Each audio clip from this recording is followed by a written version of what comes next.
सर्वांचं पुन्हा एकदा ऑनलाईन गाईडमध्ये पुन्हा एकदा स्वागत मित्रांनो। बघा, आपली आता सेन्सस सुरू आहे आणि याच्यामध्ये तुम्ही माहिती भरत आहात।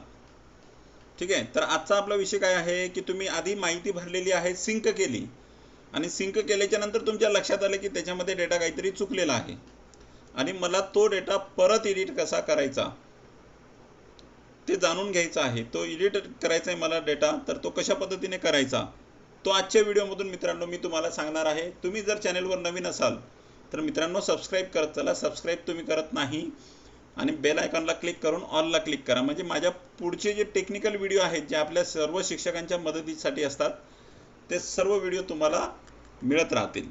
तर बघा, आधी सिंक केलेला डाटा तुम्हाला कशा पद्धतीने एडिट करता येईल ते बघूया।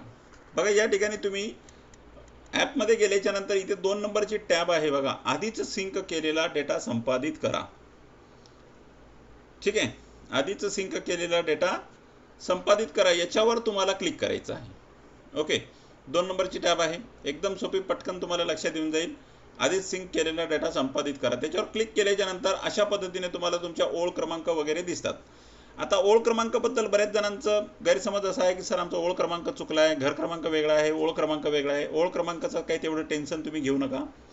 एखादी माहिती तुमची चुकली असेल तर ती आपण डिलीट करतो, पण तो ओळ क्रमांक त्या ठिकाणाहून जात नाही, तो पुढचाच येतो, त्याच्यामुळे त्याच्याकडे लक्ष देऊ नका तुम्ही।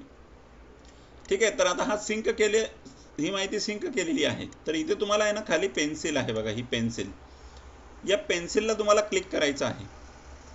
ठीक आहे, या पेन्सिलला क्लिक केल्याच्या नंतर तुम्हाला ते एडिट करता येते। बघा, पेन्सिलला क्लिक केल्याच्या नंतर इथे विचारलंय त्यानं कारण कोणाच्या शिफारशीवरून तुम्ही हे करत आहात। ठीक आहे, त्या ठिकाणी 3 शिफारशी तुम्हाला दिसतील, तिघांच्या शिफारशी दिसतील की पर्यवेक्षकांकडून पर्यवेक्षक म्हणजे सुपरवायझरनं सांगितलं की सर याच्यामध्ये बदल करा, तर तुम्हाला ते बदल करावे लागतील। मग त्या ठिकाणी कारण टाकावं लागेल तुम्हाला पर्यवेक्षकाकडून।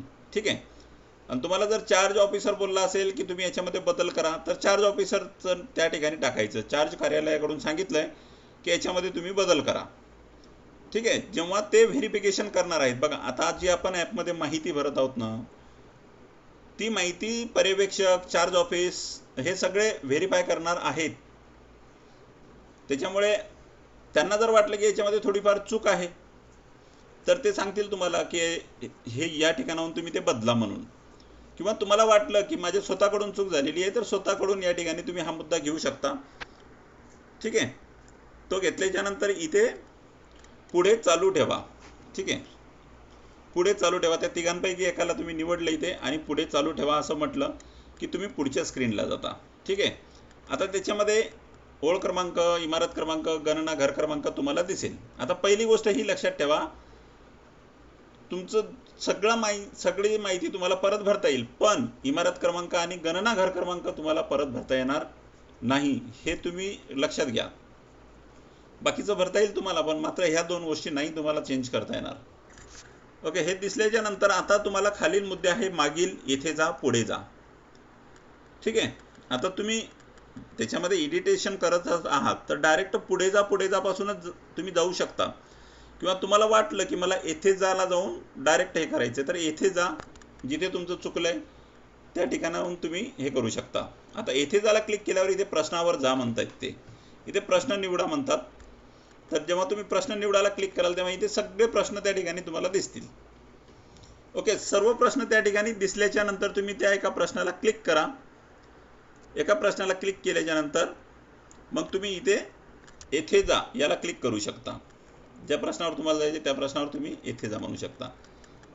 ठीक आहे, आणि त्याच्यानंतर मग तुम्ही त्याच्यामध्ये माहिती एडिट करू शकता आणि मग ते पूर्ण शेवटपर्यंत पुढे जा पुढे जा पुढे जा पुढे जा पुढे जा करत जायचं, पुढे जा असं करत जायचं आहे। ठीक आहे, हे सगळ्यांनी लक्षात घ्यायचं। तर आधी तुम्ही सिंक केलेला डाटा अशा पद्धतीने तुम्ही फिल करू शकता। तर अजून तुम्हाला कोणत्या प्रकारची अडचण येत असेल तर तुम्ही नक्कीच कमेंट बॉक्समध्ये कमेंट करा, त्याच्याबद्दल आपण नक्कीच तुम्हाला व्हिडिओ पाठवू। चला तर मग भेटूया पुढील व्हिडिओमध्ये।